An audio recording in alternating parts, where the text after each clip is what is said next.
Welcome to the Produce Moms. This is the podcast where I talk to various people who've made an impact on the fruit and vegetable community.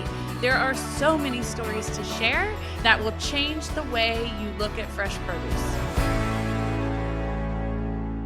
It's Lori with the Produce Moms podcast, and I'm bringing on my good friend, Wendy Reinhardt Kapsak. She is the CEO of PBH. She's a registered dietitian. She's a renowned spokesperson and advocate for this industry. You're going to see her throughout different media outlets, and certainly as it relates to any sort of leadership stage within the fresh produce industry or really food and beverage at large, she's got a seat at that table. So today we're going to talk about Fruits and Veggies Month. We're going to talk about some new research that PBH has coming out. We're going to continue that discussion as we have in previous episodes where Wendy's been part of it to talk about, the Produce Moms and PBH through the Have a Plant movement, our joint alignment and our shared mission and values. So with that, Wendy, we're glad you're here. Welcome back. Welcome to the Produce Moms podcast 2.0. We're really excited to have you not just with us audio, but visual too. Yes, this is fabulous. Thank you so much for having me and congratulations on the new platform. Amazing. Thank you. So glad you can be here. So introduce yourself and tell everyone a little bit more about PBH and specifically Have a Plant. So PBH, the Produce for Better Health Foundation, is a 30-plus-year-old organization. We are a purpose-driven foundation focused on promoting fruits and vegetables for America's health and happiness. And so we believe that eating more fruits and vegetables, like you, Lori, I know you believe this too. It's the most important action that Americans can take to live a healthier and happier life. And unfortunately, there's not too many people in America that are doing this with great gusto. So that's why the work you're doing is so important. And I'm so happy that we are aligned and have a great partnership with the Have a Plant movement, which is really focused on helping people not just eat fruits and vegetables, but enjoy the fruit and vegetable eating experience. Because if we can have a memorable, flavorful, and enjoyable experience, we're more likely to repeat that experience. And that's what some of our new research that we have coming up is all about, how to take the hacks we see every single day in the food media, and then, can we turn those into habits? We're going to get to that research. But first, I want to talk about, since we are coming together and this is, we're broadcasting this in the month of September, let's talk about Fruit and Veggie Month. What is this? And this is an annual celebration at PBH. So talk a little bit more about the, behind what's behind all this, because truthfully, Wendy, your organization, my organization, probably most of the people tuning in with us today, every day is Fruit and Vegetable Day. Every month is Fruit and Vegetable Month. But let's talk about why September. Yeah. So thanks for bringing it up. So we declared in 2019, September as National Fruits and Veggies Month. And previously this month for the industry, or at least at PBH, was called Fruits and Veggies More Matters Month. And fruits and veggies more will always matter. But what we're trying to do is elevate fruit and vegetable consumption as a national priority here in the United States.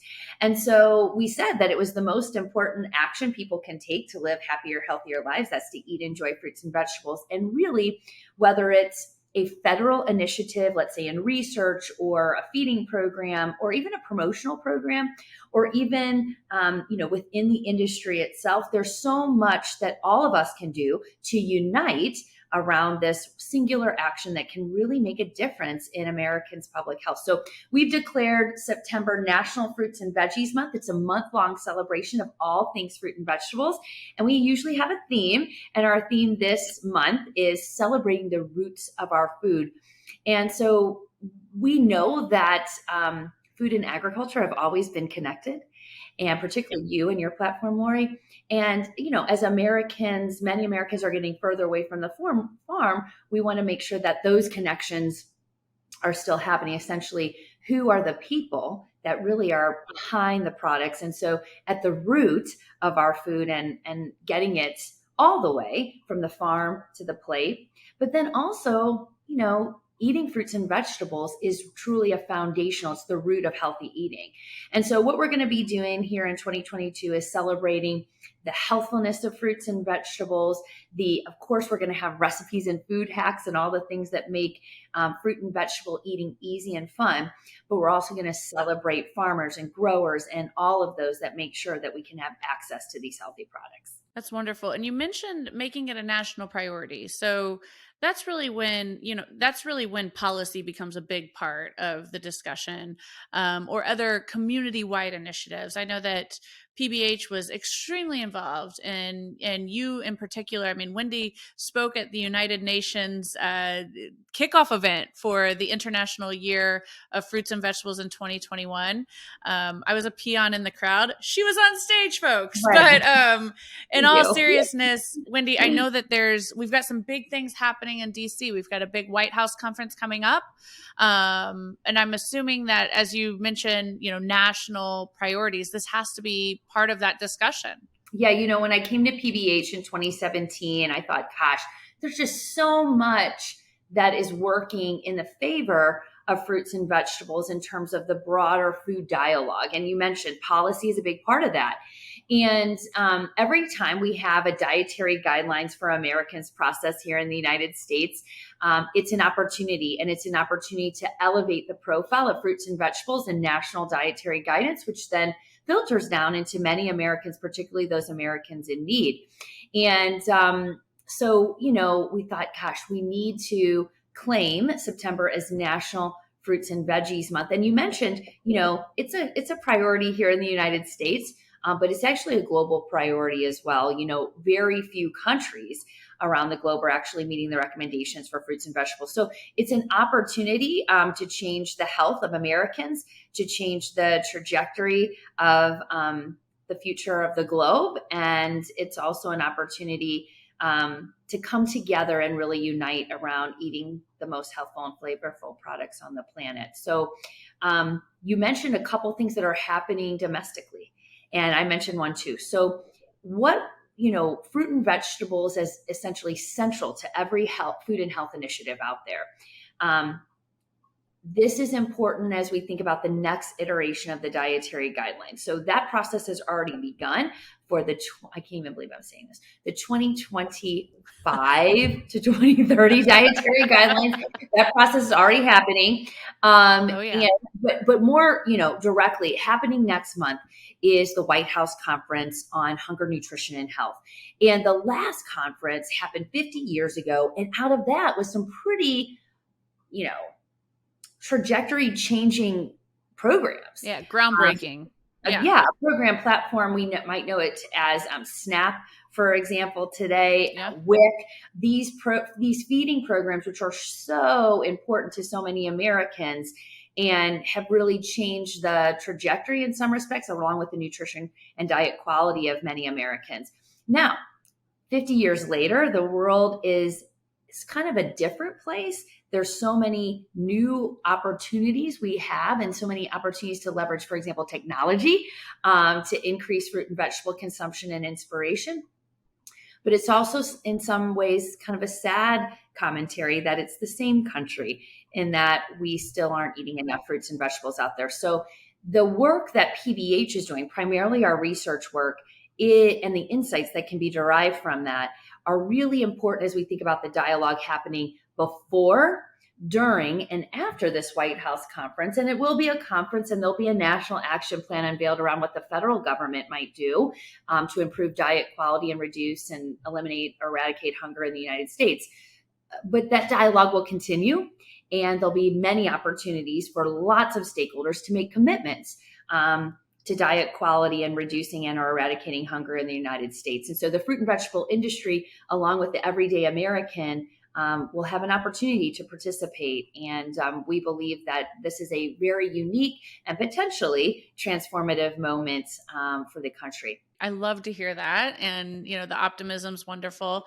And speaking of optimism, that's really one thing that I think, there's no shortage of organizations or professionals out there that are, preaching that gospel of fruits and vegetables, helping people try to get inspired about consuming more fresh produce. And one big way that I think PBH differentiates through the Have a Plant movement and through the research that you do, and it truthfully, Wendy, it's the biggest reason why each and every year, or whenever it comes up on the, when you send your call for entries to be part of your organization's ambassadors, it's why we don't overthink it. It's why we're automatically like, yep, we're coming back. We want to be part of this. And the reason is connecting mood and culture to the consumption of fresh produce. And I think that we have, if the nutritional benefits alone were a messaging that was going to be a catalyst for change, we would not be in the position we're at with consumption. I mean, right now, I mean, the data I know changes, but I think a rough estimate is approximately 90% of Americans are not eating the recommended amounts of fruits and vegetables on a daily basis. Compare that to the percentage of Americans that classify or recognize fruits and vegetables as healthy, nutrient-dense foods. Like flipped. And, totally. Yes. It's like there's very few people out there that don't understand. Most people, it's a very easy, broad stroke statement to make. The vast majority of us know that bite for bite, the healthiest foods that you can find at the grocery store are right there in the produce department. So let's talk about, why are you committed as an association? Why the commitment to this cultural side of food? And this makes my heart sing. Like, literally most podcast episodes, at least once I say it. So I'm going to say it right now before I pass you the mic. Food is culture. Food is culture. It is, the reason we choose food is because of the occasions when we're going to eat it and because of the way it tastes. So with that, you get to elaborate here, Wendy. I'd love for you to share more about why, when these research studies are expensive, they're a huge time commitment. There's a huge need of resources. Why do you focus in on this food rooted in a better mood concept? Yeah. Well, PBH, in its 30 plus year kind of existence, has always focused on consumer research. And so if we understand, with the idea that if we understand consumers and at least what they're struggling with, maybe we can help with that. When I came on board in 2017, there was some research that was like bubbling up, and I was really excited to kind of step into an opportunity with some new research that was coming up. And conceptually, this research was taken from the psychological research or marketing research even, that was looking at, okay, what is the opportunity for food and happiness, and particularly fruits and vegetables and happiness. So in 2017, looking at some other research, we too published some data that indicated that the more many days people were eating fruits and vegetables, so the higher number of days, people also reported essentially a score around happiness, at least in the short term, meaning in the last 4 or 5 weeks or so. And this was intriguing. And it allowed us, I think, to have at least a data point, congruent with some of the other data we were seeing out there, that said, is there something new? Is there something different that we can tap into? And so if I look at the history of PDH and even just how we marketed some of the products, and even like you said earlier, kind of in my experience with food, is we might have said early days that food reduced the risk of disease. And, nobody wants to live in a disease culture, Lori. We want to live in a health culture and a vibrant culture, and one where we are energetic and doing all the things that we love. So this was maybe for some people a real positive. Maybe they were dealing with a health condition or something. But for others, or for most of us, even if we were dealing with a challenging health condition, we aspire to have kind of this greater enjoyment of life, which is connected to health, but not so overtly. It's connected to many things that make up our cultural existence. And so food rooted in a better mood really came from this research that was showing that the more days per week people ate fruits and vegetables, the happier they said they were, and the more satisfied they said they were with their life. And so, gosh, if focusing on all those health benefits, if that was making a difference, like you said, we should keep doing it. But since maybe there was more there, maybe we could focus on, emotion. And that is what a lot of other products leverage, for example, with, making sure that their product is culturally relevant and fits into people's lives. So from there, that's where we really started thinking about how could we further talk about this concept of what you eat is how you feel.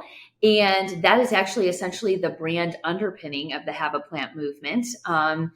And the idea that this is about an experience and it's not about a prescription for health so much, although that does work for some, but rather it's about an invitation to what you're looking for and to have an emotional connection with food, which is deeply rooted in culture. So that's how that all started. And actually, there's a behavioral science underpinning to this. It's called we've talked about it before, but it's called the know, KNOW, feel and do behavioral framework. And so what we see when we look at, kind of academic interventions in this regard is that we have, some impact with knowledge. But when we take knowledge and then we have a real emotional connection, then we get people to act on it. And if we can get people to take take action, but then repeat it over time, gosh, we might even get a habit out of that. And so that's really where we started with that emotional connection and then trying to get from knowledge to action, leveraging emotion. So good stuff. Thanks for bringing it up. So is this, of course. So is this what the forthcoming research that you're getting ready to publish is it all still following along with that theme? It is. So we've kind of created this like compendium of research in the last couple of years. Last year was, you might remember this, Lori, we did something called State of the Plate.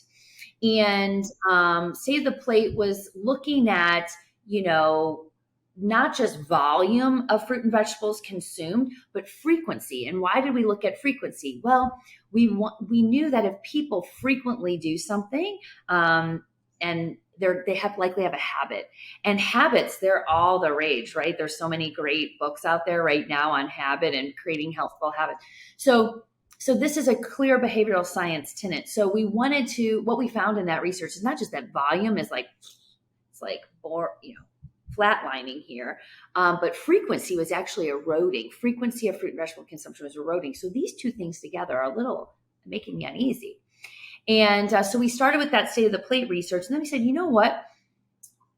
We talked about the White House conference earlier. The first one, all those great feeding programs came out of that. Is, okay, what about federally funded research? Is that in alignment with those guidelines that say make your plate half fruits and vegetables?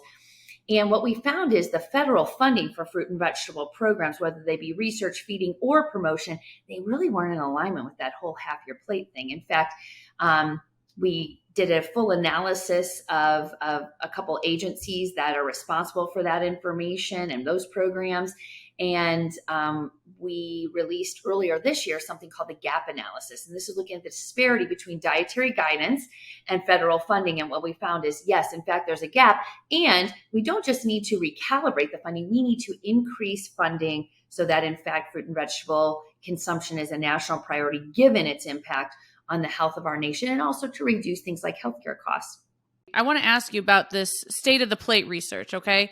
Because each and every year, so many entities like myself, dietitians are a huge stakeholder that lean on, they're a huge stakeholder that leans on this research. Here at the Produce Moms, we lean on it.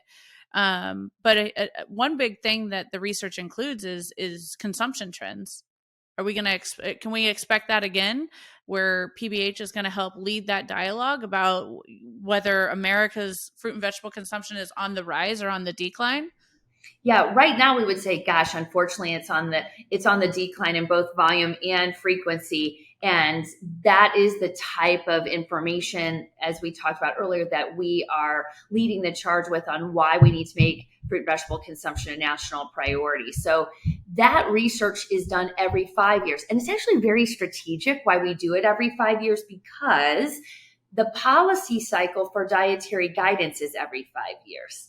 Right. And so it's kind of one of those, it's in this narrative so that, gosh, we can not just develop these insights for our ambassador networks and for other stakeholders in the industry out there, but also to potentially inform future policy like the dietary guidelines for Americans, which then have kind of this trickle down effect into some of those federal feeding programs that we talked about.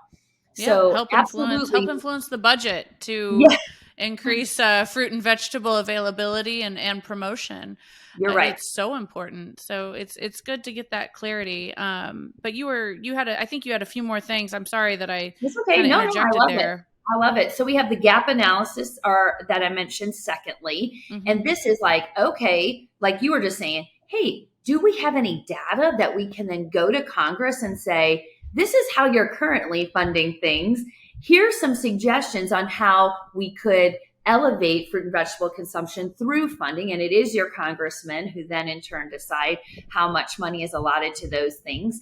And then the agencies get those allotments. So it's critically important if we are going to affect policy to have data to help us, make the case.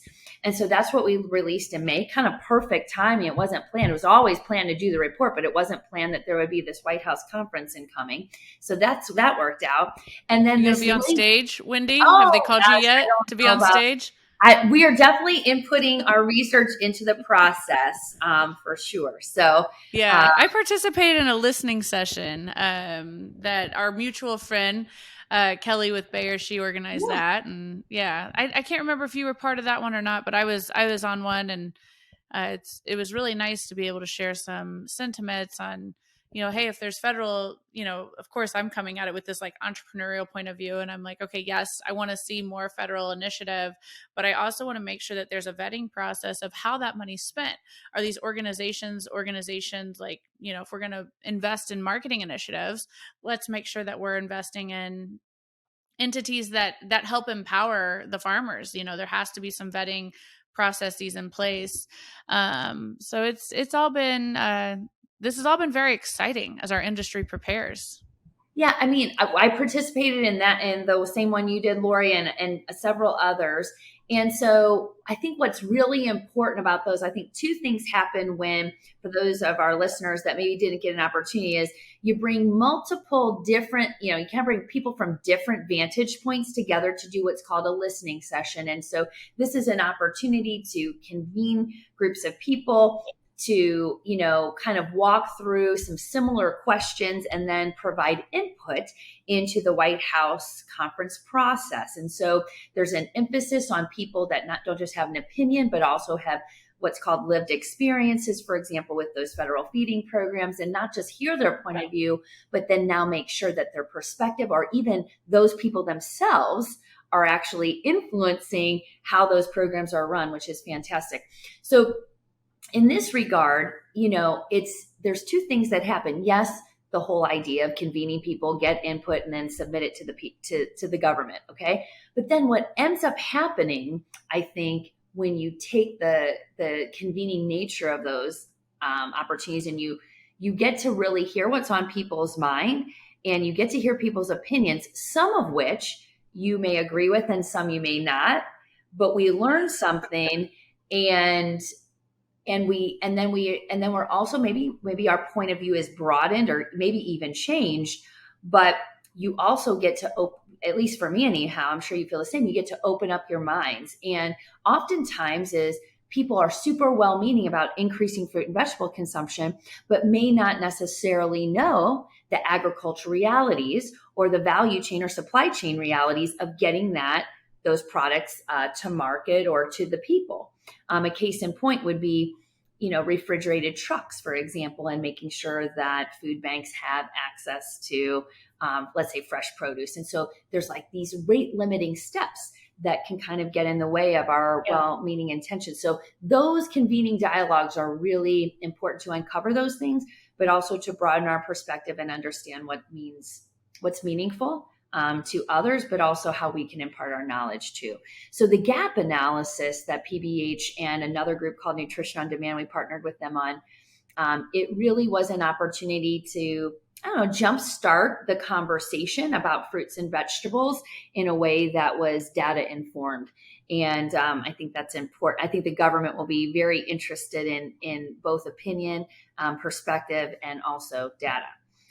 This latest research, though, Lori, I'm excited about it because it takes us out of the policy realm and brings us back to consumers.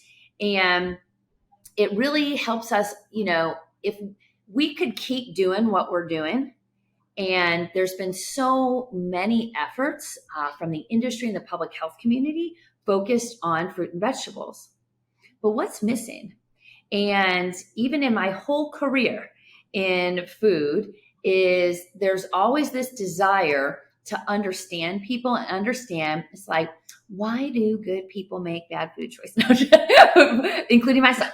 But why do we make the choices we make?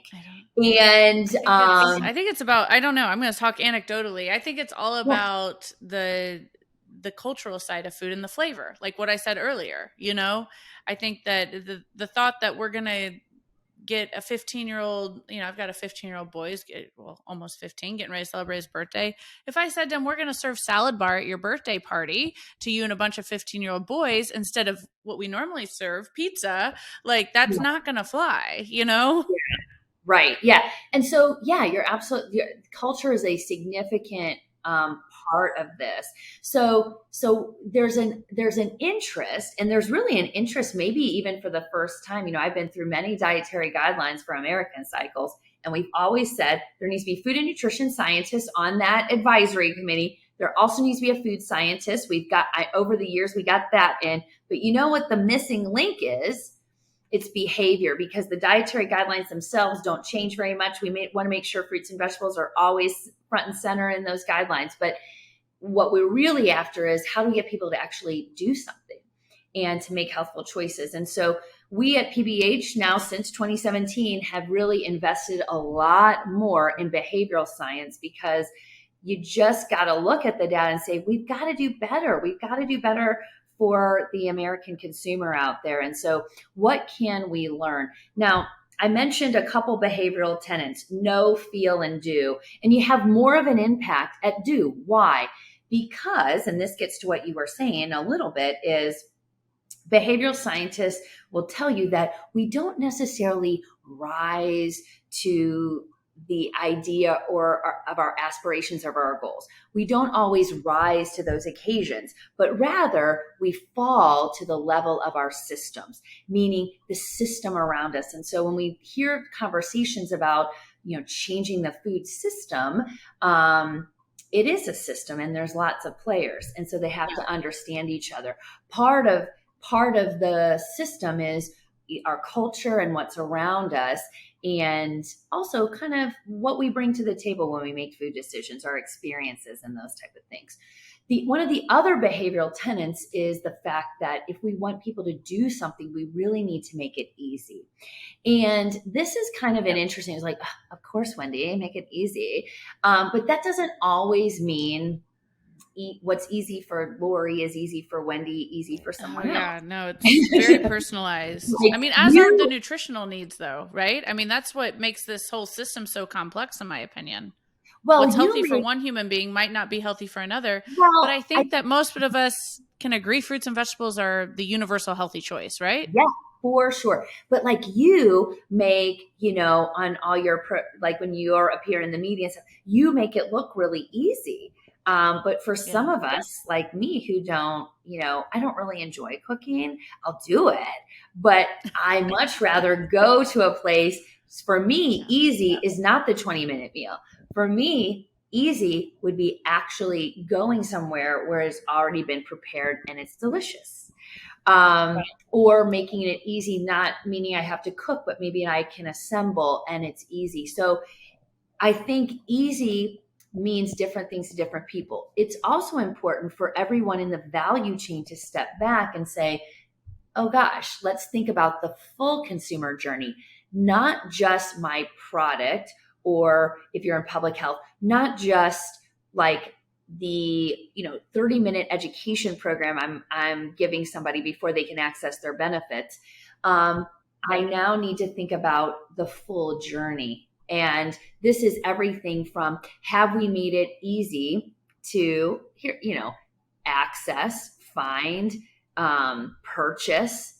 Let's just take the purchase journey for a second. If you've ever done any exercises in customer journey, this is a big one.